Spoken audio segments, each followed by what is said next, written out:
And breaking news coming in right now, Madurai bench of Madras High Court has stayed the construction of the new copper smelter by Sterlite Industries in Tuticorin.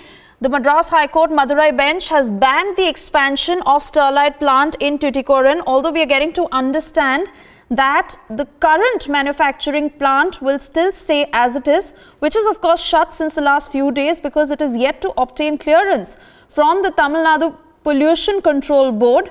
But for now, it does come as a sense of relief after we've been witnessing protests for over 3 months by the locals, as they have been complaining that this very plant is causing a lot of medical issues. It is polluting the groundwater, and a lot of medical issues were caused to people in 2013, which is why massive protests that are being witnessed since the last 3 months. But yesterday, being the 100th day of protests, 11 lives were lost, and after a judicial inquiry was ordered into this matter, the latest of course is that the Madurai bench of Madras High Court has stayed the construction of the new copper smelter by Sterlite Industries, and they have banned the expansion of this plant in Tuticorin.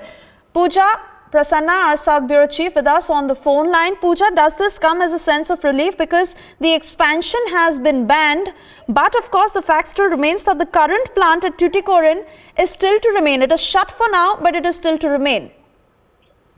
Well, absolutely. The plan was to increase the production of copper smelting in that particular unit from 4 lakh tons that it currently was producing to 8 lakh tons. And the locals, in fact, have been demanding that the entire factory should be shut down, causing multiple health hazards and environmental problems also in that particular area, Suresh. And this particular verdict from the Madras, Madurai bench of Madras High Court has come as a temporary relief, because let's remember it's an interim stay that they have done this. And while it is one part of the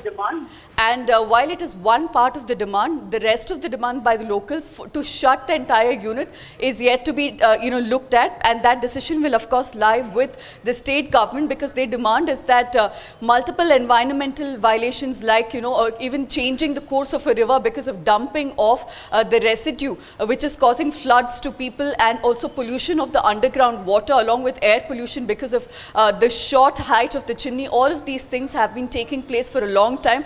Of course, this is all subject to what the NGT also looks at, because the National Green Tribunal also is hearing this particular case. But the locals have been suggesting that the Tamil Nadu Pollution Control Board is in possession of several documents that point to the fact that all of these violations have been taking place for several years now. So the demand is that the entire unit should be shut. But yes, it is a breather for the people of Tuticorin that at least expansion cannot happen at a rapid pace at this point of time, and going forward how their demands for a closure will be met by the Tamil Nadu government as well as NGT will perhaps decide the further course of the protest of people of Tuticorin.